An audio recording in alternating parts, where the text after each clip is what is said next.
Olá, sexta-feira, dia 6 de março, começa agora o Giro Fortaleza. Vamos aos destaques da edição de hoje. Prefeito Evandro Leitão autoriza a construção da Inspetoria da Regional 6 da Guarda Municipal de Fortaleza no Parque Del Sol. A unidade será implantada no bairro Parque Iracema e vai reforçar a segurança na região. Fortaleza mais verde.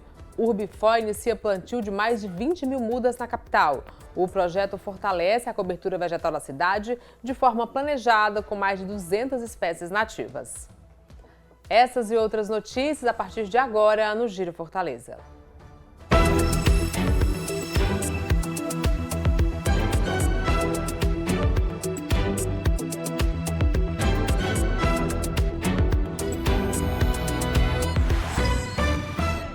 O prefeito Evandro Leitão assinou a ordem de serviço para a implantação da Inspetoria Regional 6 da Guarda Municipal. A nova unidade vai ser construída no bairro Parque Iracema, ampliando a presença da Guarda e fortalecendo o atendimento à população da área. A solenidade reuniu gestores municipais, agentes da Guarda Municipal e moradores da região. Durante o ato, o prefeito formalizou o início das obras da nova inspetoria, que passa a integrar as ações da Prefeitura de Fortaleza voltadas ao fortalecimento da segurança municipal. Primeiro foi essa questão de que algo da Guarda Municipal fosse postado aqui nessa área por conta de aumentar a ostensividade, a segurança dos moradores, dos frequentadores, dos logradouros públicos como um todo. E também a necessidade de expandir as ações da Guarda Municipal através das inspetorias. Hoje a Guarda Municipal, através dos pelotões das regionais, está disposta nas 12 regionais, então ela tem que ter unidades nessas regionais. Então essa inspetoria da Regional 6, colocada aqui, vai possibilitar uma rápida entrada e saída de serviço dos efetivos, que vai, sem dúvida, além de se postar ostensivamente, de ser um referencial de segurança na área, também facilita essa dinâmica na entrada e saída de serviço dos efetivos. A nova unidade vai ser construída na rua Consuelo Freire, no bairro Parque Iracema. Vão ser 622 metros quadrados de intervenção, com quase 98 metros quadrados de área construída. É uma obra para 90 dias e nós esperamos que no início de junho a gente possa estar vindo aqui inaugurando um investimento na ordem de quase R$800 mil, com um efetivo de 100 guardas municipais, entre homens e mulheres. A gente acredita que possa estar mais levando segurança, sensação de segurança para toda a população dessa região. O projeto prevê uma estrutura voltada tanto para o trabalho operacional da Guarda quanto para o atendimento ao cidadão. O espaço vai contar com recepção para o público, sala administrativa, sala dos comandantes, copa de apoio aos servidores e armaria. Aqui é um local diferente, local onde a população ocupa esse espaço público, cuida desse espaço público, Aqui é um exemplo disso. Porém, a insegurança que permeia com relação à iluminação, com relação a algumas ruas de pavimentação, e o prefeito Evandro, junto com o governador Elmano, juntos aqui para a redução da criminalidade. Então, hoje foi um momento muito importante, um pleito da população, e essa inspetoria daqui a 90 dias, se Deus quiser, nós estaremos inaugurando com a nova iluminação e com um novo recapeamento nas ruas aqui seculares. E a Guarda Municipal de Fortaleza tem estado em evidência na cidade ao atuar em várias ocorrências que vão muito além dos serviços de segurança patrimonial ou prevenção de crimes. Nesta semana, foi uma ação de socorro a uma criança que estava engasgada que deixou a corporação em destaque. Foi na noite de domingo, 1º de março, na Areninha da Serrinha, que um casal pediu socorro à equipe da Guarda Municipal que estava na base móvel de segurança cidadã naquela localidade. Um bebê de apenas 9 meses estava com dificuldade para respirar devido a um engasgo. De imediato, a equipe iniciou o atendimento com a realização de uma manobra de desengasgo. A Guarda Municipal Sanara fazia parte desta equipe e conta com detalhes como tudo aconteceu. Chegou um casal desesperado com a criança, ela não estava reagindo à criança e a mãe ali desesperada. E naquele momento a equipe de prontidão pegou aquela criança, fez a manobra de desengasgo e aquela criança conseguiu retornar. A formação em atendimento pré-hospitalar também faz parte da capacitação dos guardas municipais de Fortaleza. E esse tipo de ocorrência tem se tornado mais comum, principalmente depois que a Guarda Municipal passou a atuar mais próxima da comunidade. Lá na Areninha da Serrinha, as pessoas passam, cumprimentam, as crianças trazem flores para a gente. E isso a gente está vendo que cada vez mais eles estão se dizendo assim, olha, vocês não saiam daqui, porque aqui com certeza a gente se sente seguro. A pracinha, depois que a gente ficou lá, ficou bem mais movimentada à noite, tem os parquinhos da criança, e tudo ali, eles ficaram muito satisfeitos com a nossa presença ali. Atualmente, 18 bases móveis da Guarda Municipal atuam em várias localidades de Fortaleza, gerando sensação de segurança e possibilitando o uso de espaços públicos com mais tranquilidade e uma melhor interação. Samara sente os efeitos dessa proximidade com o fortalecimento dos vínculos e mais confiança. Quando aquela mãe viu aquela base móvel parada, ela sentiu acolhida em pedir aquele socorro, porque eles iam para o hospital e no caminho do hospital eles viram aquela base móvel e pararam para pedir nosso socorro. Como eu também sou mãe, vi em outra mãe aquela aflição e fiquei assim, muito feliz de estar podendo ajudar aquela criança. Em alusão ao Dia Internacional da Mulher, que será realizado no dia 8 de março, a Prefeitura promove o encontro de mulheres protetoras com diversos serviços de autocuidado, além de um café da manhã. Quem tem mais informações é a repórter Gilda Barroso. A Secretaria Municipal de Proteção Animal está aproveitando esse mês em que se celebra o Dia Internacional da Mulher para prestigiar as mulheres protetoras. Isso vai acontecer com a realização do primeiro encontro das mulheres protetoras, que vai ser realizado aqui na sede da Secretaria e vai realizar vários atendimentos para acolher essas mulheres que têm um papel importantíssimo na questão dos pets aqui da nossa cidade de Fortaleza. E sobre esse assunto eu converso agora com a Vanessa Venâncio, ela que é advogada aqui da Secretaria Municipal de Proteção Animal. O que está previsto para acontecer nesse encontro, Vanessa? Então, Gilda, essa segunda-feira, dia 9, de 9 da manhã às 12 horas, nós teremos uma manhã recheada de programação voltada para as protetoras dos animais. Mulheres fortes, guerreiras, determinadas e muito sensíveis que tanto contribuem na proteção dos animais, desde resgate, o acompanhamento. Sem a sociedade civil, sem as protetoras e grande parte de suas mulheres, nós não teríamos braços e pernas para alcançar toda a cidade de Fortaleza. E, como é o Dia Internacional da Mulher, é o dia de contemplá-las, agraciá-las e cuidar de quem tanto cuida. Nós vamos ofertar consultas de vista, de optometrista, teste de glicemia, vai ter palestra, vai ter massoterapia, vai ser um momento para relaxar um pouco e também aproveitar para tomar um café delicioso que está sendo providenciado pela nossa equipe no dia 9, a partir das 9 da manhã até meio-dia. São 3 horas de evento. E quem pode participar? Todas as protetoras. Basta chegar à sede da Secretaria Municipal de Proteção Animal, que fica na rua Coronel Alves Teixeira, 1905, aqui no bairro do Dionísio Torres, e participar, ingressar nas salas onde estarão sendo ofertados serviços e aproveitar o momento. E aqui eu aproveito para destacar que a Secretaria já tem várias ações que são exatamente para valorizar e cuidar dessas protetoras. Que outras ações já acontecem? A gente sabe que a Secretaria é uma secretaria nova que nasceu nessa gestão, mas que já tem feito muita coisa na cidade pelos pets. Exatamente. A Secretaria Municipal de Proteção Animal tem tido um olhar muito nítido, muito voltado para a protetora e para o protetor. A partir disso, nós temos visto a necessidade de ter um cuidado também para a parte psicológica.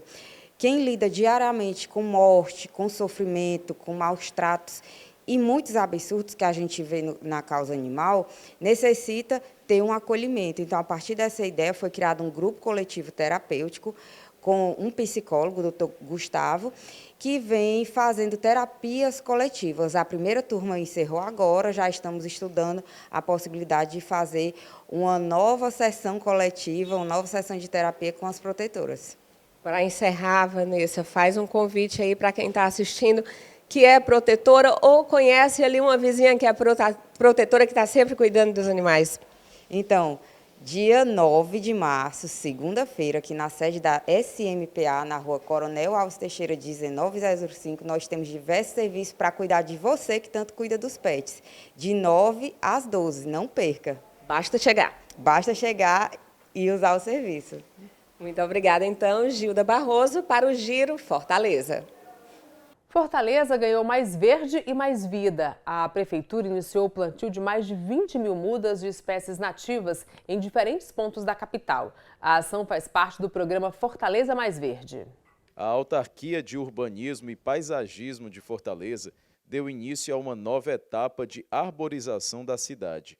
O plantio no Parque Raquel de Queiroz marcou o começo de uma mobilização que deve levar mais de 20 mil mudas para avenidas, ruas e parques da capital. O projeto, inicialmente, ele estava trabalhando no ano passado nos bastidores, exatamente porque dentro do Horto Municipal nós estávamos produzindo as mudas, restaurando, cultivando, fazendo todo o cuidado, para que agora, na quadra chuvosa, a gente pudesse aproveitar o momento mais propício, levasse essas mudas para a rua e fizesse o plantio.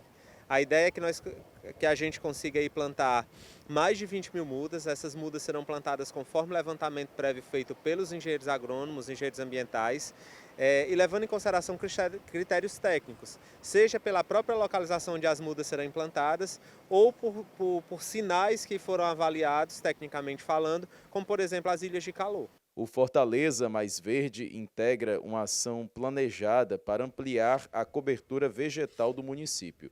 São mais de 200 espécies nativas cultivadas no horto municipal. A escolha de cada árvore segue critérios técnicos. As espécies variam de acordo com as características dos espaços: canteiros, margens de lagoas, áreas de praia e demais equipamentos públicos. O plantio reforça a importância dos espaços públicos como áreas de convivência e contato com a natureza. A quadra chuvosa favorece o desenvolvimento das mudas, ampliando a taxa de sobrevivência das espécies. A iniciativa também busca compensar perdas da arborização, garantindo que Fortaleza continue crescendo de forma sustentável e planejada. O plantio será expandido para importantes avenidas da cidade, além de polos de lazer e entornos de lagoas. Após o plantio, a Urbifor vai manter o monitoramento contínuo das mudas, acompanhando o crescimento e adotando as medidas necessárias para garantir o desenvolvimento sustentável das espécies. A ideia é que a gente consiga proporcionar um aumento da cobertura vegetal, consequentemente com esse aumento da cobertura vegetal, uma redução das temperaturas, porque a gente sabe que nos últimos anos chama a atenção essa questão do calor, esse aumento da temperatura e, logicamente, fazer com que os espaços fiquem mais usuais e agradáveis para a população. Então, calçadas e canteiros mais arborizados, parques mais arborizados, onde a população consiga usar de noite, mas consiga usar de dia também esses parques, esses espaços para o lazer, para socializar. O Giro faz uma pausa rápida e volta em instantes. Não saia daí.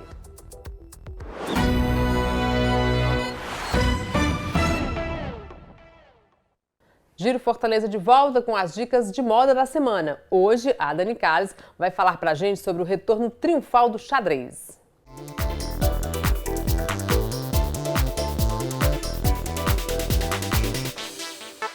Olá, pessoal! O xadrez teve um retorno triunfal nas passarelas em Nova York, Londres, Milão e Paris Fashion Week, outono e inverno 2026. Consolidando-se como uma das principais estampas da temporada, com destaque para xadrez Max Check, que traz impacto visual, e variações como tartans, escocês repaginado ao príncipe de Gales, para quem busca sofisticação e discrição. Já o Buffalo Check e o Vinci trazem o espírito casual e aconchegante. apareceu em diversas peças, desde casacos, blazers estruturados, sobreposições coloridas e inusitadas, até saias e vestidos fluidos. O retorno do xadrez não é pontual. Essa estampa atravessa histórias e gerações, com força e versatilidade. Ela pode transmitir desde o refinamento atemporal até um ar descontraído e contemporâneo, dependendo da padronagem, cores e combinações escolhidas. Vamos conhecer 8 versões da estampa de uso universal e atemporal. Argyle, xadrez padrão clássico, formado por losangos sobrepostos ou interligados, geralmente dispostos em diagonal.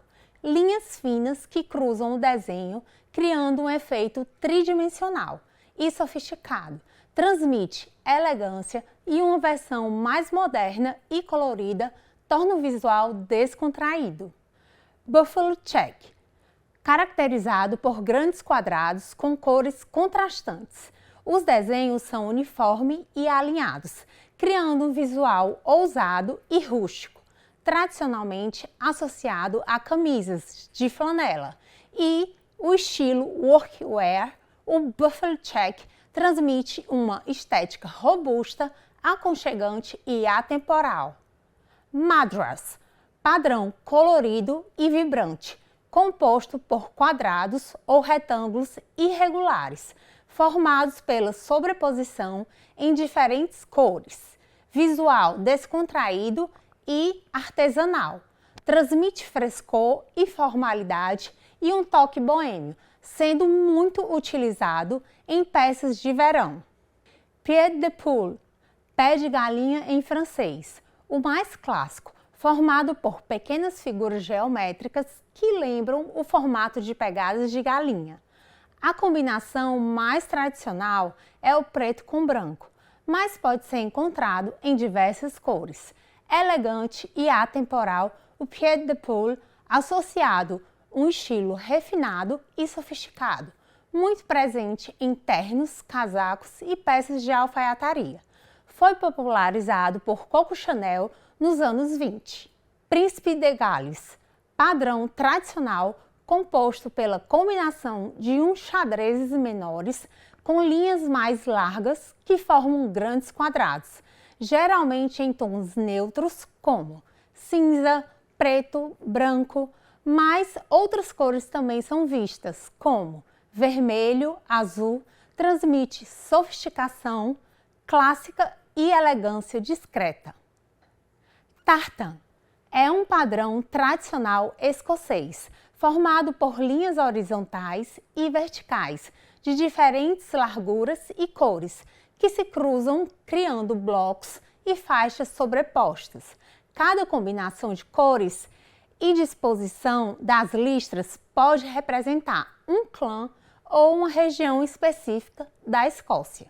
Carregando forte simbolismo cultural, transmite elegância e história, mas também é reinterpretado na moda contemporânea em versões ousadas, coloridas e modernas.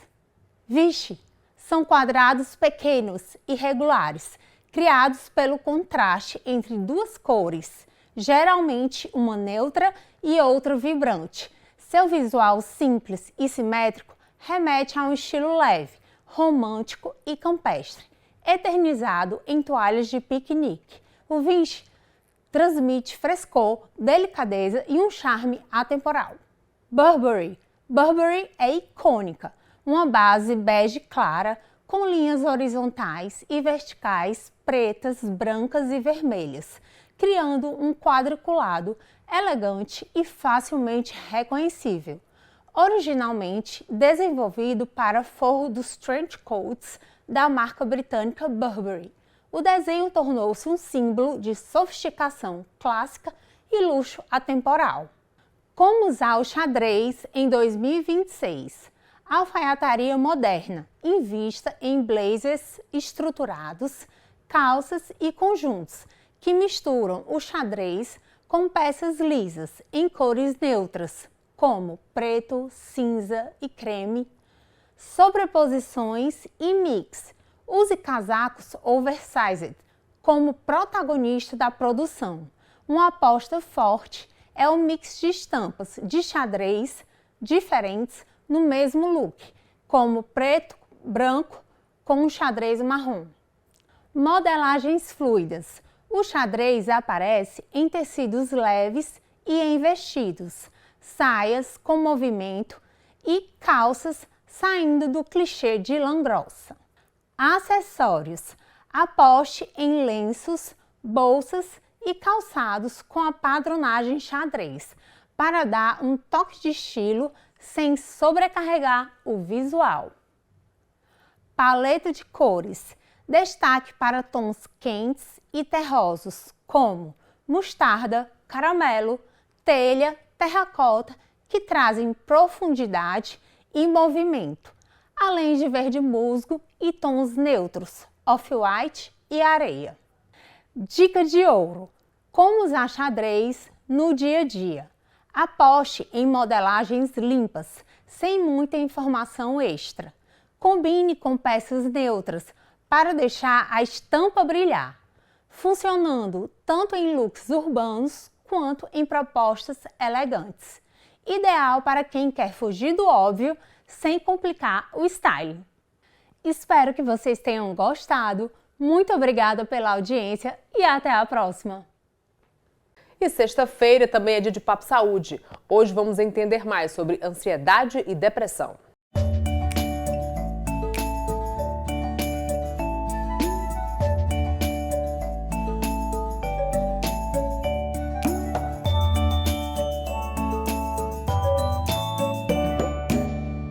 A ansiedade é um tema cada vez mais presente na sociedade atual, afetando pessoas de diferentes idades e contextos sociais. Em meio à rotina acelerada, cobranças diárias e desafios pessoais, muitas pessoas têm enfrentado dificuldades para lidar com suas emoções.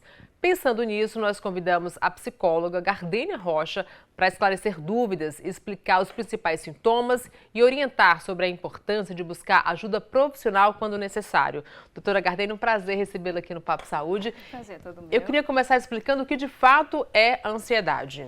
A ansiedade, ela é uma emoção normal como qualquer outra. Assim como nós temos tristeza, medo, alegria, felicidade, nojo, nós também temos a ansiedade. A ansiedade é uma emoção normal que faz parte de nós, seres humanos. Ponto. Quando é que essa ansiedade deixa de ser normal e passa a ser patológica? Porque existem essas diferenças, né? Então, assim, eu vou primeiro explicar o que é a ansiedade normal para que, né, as pessoas... Para a gente perceber a diferença, para a gente perceber a diferença. Quando existe um evento importante para acontecer, Daniele, a gente fica ali naquela euforia, a gente fica mais agitado, né? Sente aquele frio na barriga, palpitação no coração. Se vai ter um casamento, o nascimento de um filho, uma formatura, uma viagem, é normal que as pessoas elas sintam, né, esses sintomas e fiquem ali naquela euforia dessa ansiedade. Por quê? Porque é algo novo que está para acontecer. É um momento, às vezes, importante que vai acontecer na vida da pessoa. Então, tudo aquilo que é novo gera aquele receio, aquele medo, o que é que vai acontecer, como é que vai ser. Então, gera aquela empolgação e gera essa ansiedade. Às vezes, a pessoa fica sem dormir, né? Existe alteração no apetite, aquela dorzinha de barriga, friozinho na barriga. Quando é que essa ansiedade deixa de ser normal e passa a ser patológica? Quando esses sintomas, eles estão presentes, mesmo não havendo nada importante para acontecer. Na mente da pessoa, algo ruim vai acontecer, algo difícil vai acontecer, né? Existe a preocupação excessiva com o futuro. E aí vem esses sintomas, né, mesmo não tendo nada para acontecer. Ou seja, palpitação no coração, aperto no peito, falta de ar, dores de cabeça, dores de barriga, tremores, insônia, né, tensões musculares, irritação sem motivo aparente, a sensação de tristeza, às vezes até mesmo o isolamento, aquela vontade de chorar sem explicação.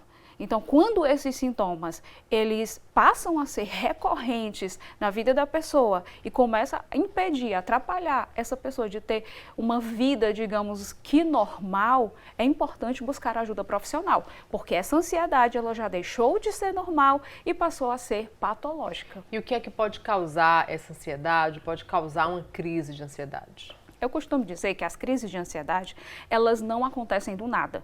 Às vezes as pessoas dizem, do nada eu tive uma crise de ansiedade. A crise de ansiedade, ela vem pelo acúmulo de medo, de preocupação excessiva, né, de pensamentos negativos relacionados ao futuro. Esse excesso de preocupação, esse excesso de pensamentos negativos faz com que o corpo entenda que tem um perigo, que existe uma ameaça. E aí vem todos esses sintomas. Então é muito importante a gente se atentar ao estilo de vida.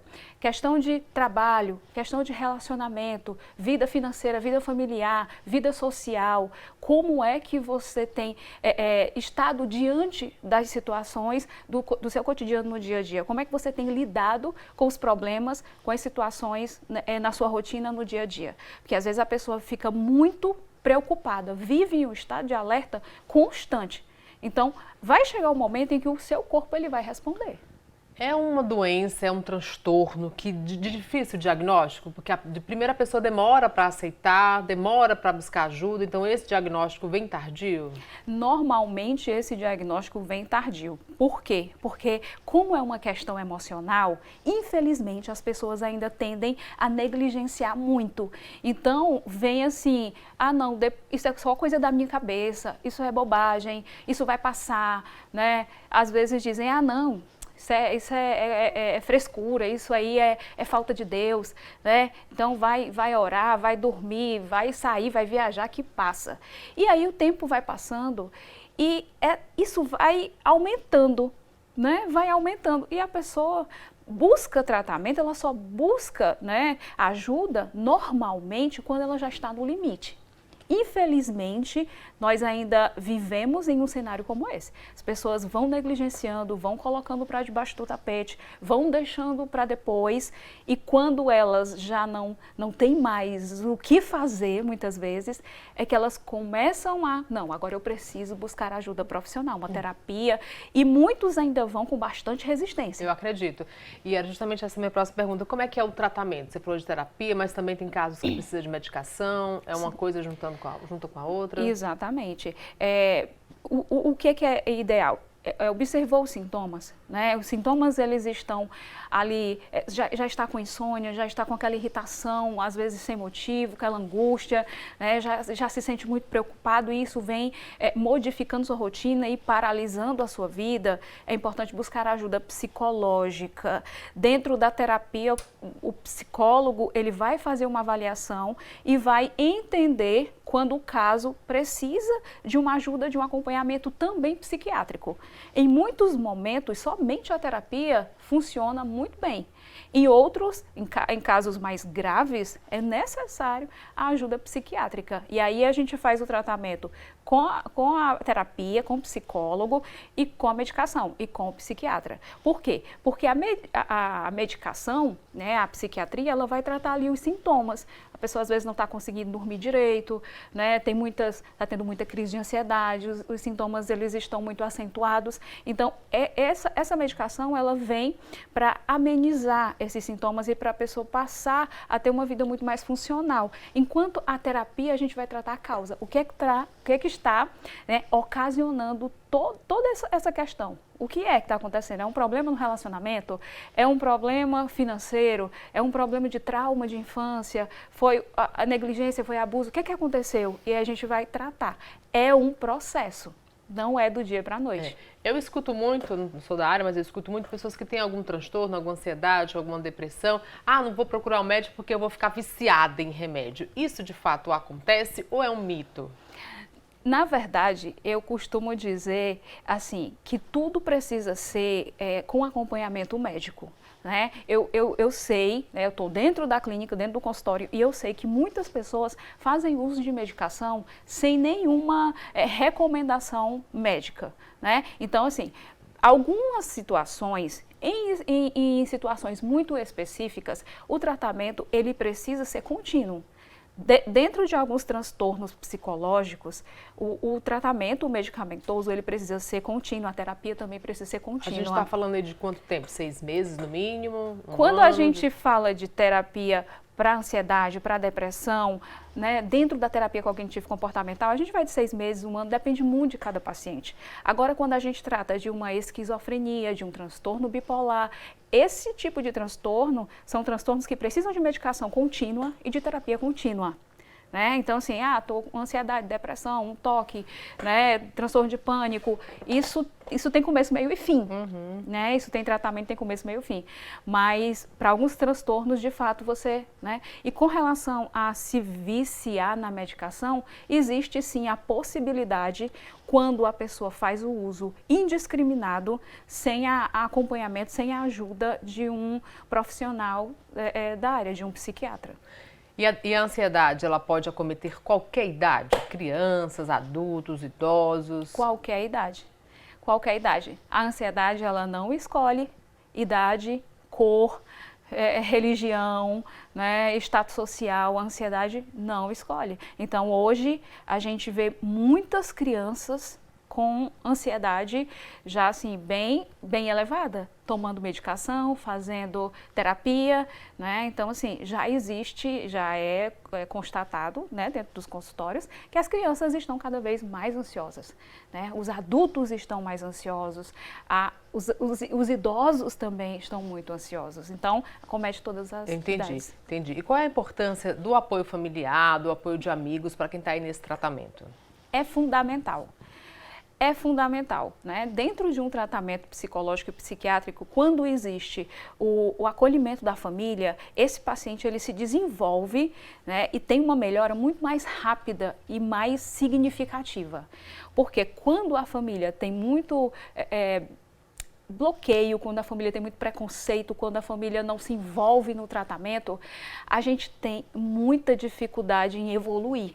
Por quê? Porque principalmente se essa pessoa, né, é um parceiro, é pai, é mãe, é como se a gente fosse construindo um caminho e às vezes a família vem atrás destruindo aquele que a gente está construindo. O que não dizer para uma pessoa que está fazendo um tratamento, porque está ansiosa? A senhora falou aí questão de falta, muita gente fala, é falta de fé, tenha força, reaja. Eu acredito que são palavras, afirmações que devem ser evitadas, né? Sim, com certeza, né? Isso é falta de fé, vá para a igreja, vá orar, vá rezar. Isso é frescura, isso é coisa da cabeça. Você está fazendo cena, você está fazendo teatro, você quer chamar a atenção. Isso é fraqueza, né? Se levanta, vai fazer alguma coisa. Não, né? Questões de saúde mental, elas são tão importantes quanto questões físicas. Né? Ninguém inventa uma depressão, gente, ninguém inventa, ninguém cria uma depressão para chamar a atenção. Pelo contrário, as pessoas escondem que estão com ansiedade, escondem que estão com depressão. Às vezes você está aqui num ambiente e a pessoa está sorrindo, e a pessoa está ali conversando, interagindo. E por dentro ela está destruída. Ela está destruída, quando chega em casa ela chora, né? Ela se sente muito triste, ela se sente muito sozinha. E às vezes você vê casos, né, de suicídio, que você diz, nossa, como assim? Fulano estava aqui ontem, tão bem, não parecia. E a pessoa tinha uma depressão, tinha uma questão muito séria, muito profunda com ela. Né? Então, assim, as pessoas não têm prazer em dizer que estão emocionalmente doentes. Por quê? Porque a nossa sociedade ainda tem muito preconceito. Né? Remete muito àquela coisa da fraqueza, da falta de Deus, né? Nossa, como assim? Você tá deprimido, tá com depressão, tá com ansiedade. Então, assim, nós temos ainda muitos preconceitos, muitos tabus a serem rompidos, né? Então, é importante que a gente tenha esse acolhimento. E o que a gente deve dizer? Para um caso de um amigo, de um parente que esteja passando por um problema de saúde mental, por ansiedade, o que a gente deve falar para tentar ajudar? No caso, orientar primeiro a busca pela ajuda profissional, psiquiatra, psicólogo, né? E o que você pode fazer muitas vezes é dizer, eu estou aqui. Independente do que aconteça, eu estou aqui. Se você quiser chorar, eu estou aqui, né? Eu estou aqui com você para te acolher, né? E te amar, independente do que aconteça. não tem muito o que se dizer. Né? Nós não temos muito, não tem ali um texto, um contexto, é o acolhimento. Né? A pessoa empatia, a pessoa sentir que ela está sendo entendida, compreendida, ouvida. Isso é o mais, assim, muito importante, porque quando a pessoa ela está nesse estado, ela fica muito mais sensível. Né? Às vezes um olhar, ela já percebe um olhar diferente, ela já percebe uma atitude diferente. E tudo que as pessoas precisam nesse momento é de acolhimento. É acolhimento. Palavra de ordem, né? É. Além da ansiedade, que outros transtornos são comuns e que preocupam aí? Depressão, né? Transtorno de pânico, que ele já está ali um pouquinho acima da ansiedade, né? Temos ali o toque, temos o transtorno bipolar, temos aí a esquizofrenia, temos diversos transtornos psicológicos, né? E para cada um deles existe um tratamento específico e existe um tratamento adequado. Entendi. A ansiedade, geralmente, ela vem associada a um quadro de depressão? A pessoa está com depressão e tem crise de ansiedade, ou ela está com ansiedade e fica depressiva? Como é que é essa relação? Existe esse transtorno que a gente chama de transtorno misto, né? A ansiedade e a depressão. Então, assim, eu digo que a ansiedade é a base. Né? A partir ali da ansiedade, vários outros transtornos eles vão se desenvolvendo, como é também o caso da depressão. Alguns transtornos a pessoa já vem com eles, já nasce com isso, né? Outros ela desenvolve. Então, eu digo que a ansiedade é a base. Quando a gente vai colocando essa ansiedade para debaixo do tapete, né? Quando a gente vai negligenciando essas emoções, a tendência é que se transforme até em transtornos muito mais graves. Então é importante que a base, como se todo mundo começasse pela ansiedade. É como se a maioria das pessoas começasse pela ansiedade. Digamos assim, a preocupação excessiva com o futuro, né, a necessidade de aprovação muitas vezes, né, aquela necessidade de estar sempre ali se mostrando que está bem, né, preocupação às vezes com relacionamentos, às vezes são relacionamentos abusivos que a pessoa viveu, negligência, questão de autoestima também é um ponto que é bastante significativo na vida das pessoas, a questão da insegurança, né, o medo, a comparação, isso gera muita ansiedade. E aí vem essa ansiedade que fica bem ali escondidinha, né, aquele medo de se expor, o medo do julgamento alheio. Então, são situações, Daniele, tão sutis do dia a dia, mas que elas vão se juntando, elas vão se acumulando, e isso vai formando ali um grande problema. Uma bola de neve. Uma bola de neve. Precisa ser cuidado, precisa ser tratado, e muita coisa pode ser evitado, né? Se começar um tratamento correto, se deixar de lado a questão de preconceito, se aceitar doente, porque muita gente não se aceita doente. Eu tô com não tô com depressão, é só uma tristeza. Uma coisa muito comum, uma dúvida muito comum é como diferenciar uma tristeza patológica de uma tristeza realmente, porque a gente não é feliz, ninguém é feliz toda hora. Sim. A gente tem momentos tristes, acho que faz parte da vida de todo mundo, mas como é que a gente consegue diferenciar quando aquela tristeza é algo que já se instalou patológica ou é uma tristeza passageira? Ou é uma depressão, né? Ou é uma depressão. Sim. Dentro da psicologia, a gente observa a questão da frequência e da intensidade. Se você ficar triste, é normal. Faz parte da vida, em momentos pontuais, você fica ali, aconteceu uma situação, você fica triste, é normal. Mas se essa tristeza, ela passa ali 15 dias, você está triste, você não tem ânimo para nada, a vida virou preto e branco, você não vê mais sentido, né? Você não tem vontade de fazer as coisas que antes você fazia, você não tem mais vontade de socializar, de sair, né? Houve uma alteração no seu sono, no seu apetite, no seu humor.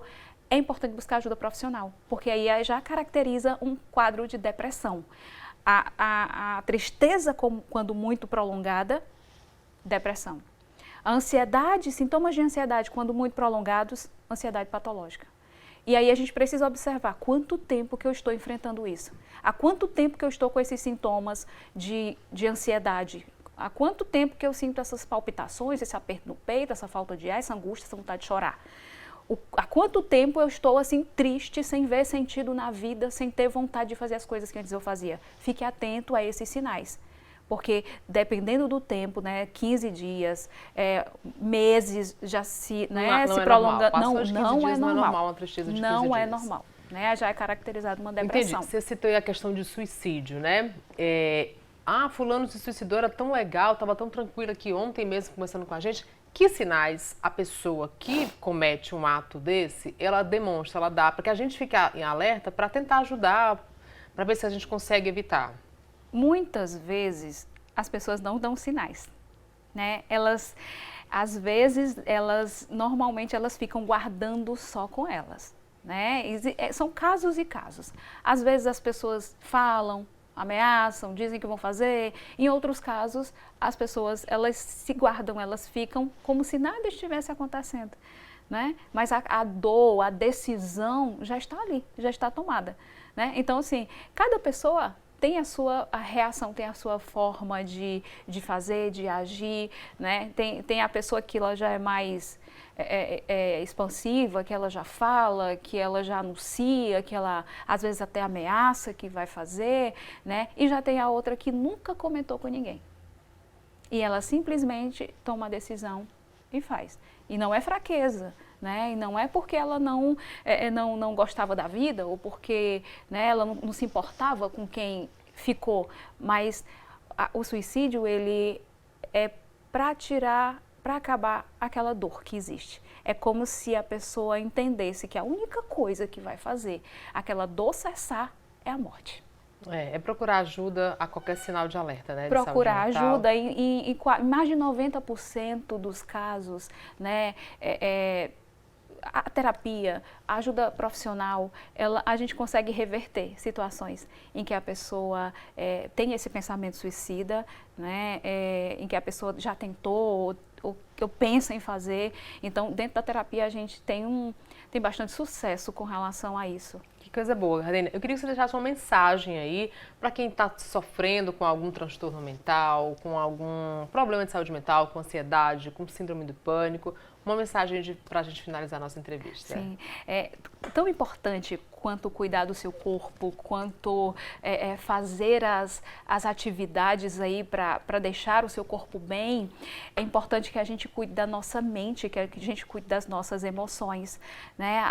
As nossas emoções, elas são a base das nossas vidas. Então, se nós estamos bem emocionalmente, Daniele, as outras coisas, elas fluem nas nossas vidas. Agora, se nós não estamos bem emocionalmente, se nós temos baixa autoestima, se nós sentimos preocupações constantes, muitos pensamentos negativos, se nós não acreditamos em nós mesmos, se nós sofremos negligência, abandono, violência, é importante buscar ajuda psicológica. Dentro da terapia, a terapia não é coisa de gente maluca, não é coisa de gente doida, né? A terapia é para quem quer ter uma vida melhor, né? Quando você organiza sua mente, você organiza sua vida, você organiza seus relacionamentos, você organiza a sua família. E quem é que não quer ter uma vida mais tranquila, mais plena, melhor, né? de viver e de conviver? Os problemas, eles sempre vão existir. Os nossos problemas, os problemas da sociedade, eles estão aí e vão existir. Mas a forma como a gente lida, isso pode mudar. E essa forma, né, quando muda, muita coisa muda. É isso, a tempestade sempre passa, né? Sempre tem luz lá no final do túnel. É importante buscar ajuda profissional. Tá ajuda profissional. Obrigada, eu conversei com a psicóloga Gardênia Rocha sobre ansiedade, depressão. Muito obrigada pelas informações, pelos esclarecimentos, viu? Eu que agradeço, muito obrigada. Ao longo dessa entrevista, foi possível compreender que a ansiedade e outros transtornos mentais são questões sérias e que merecem atenção, cuidado e informação. É importante reconhecer os sinais, buscar ajuda profissional e quebrar preconceito que ainda existe em torno da saúde mental. Cuidar das emoções é um ato de responsabilidade e de amor próprio. Falar sobre o tema é um passo fundamental para promover mais compreensão, empatia e qualidade de vida para todos. O Papo Saúde de hoje fica por aqui. Muito obrigada pela sua companhia e até o nosso próximo encontro. Tchau, tchau.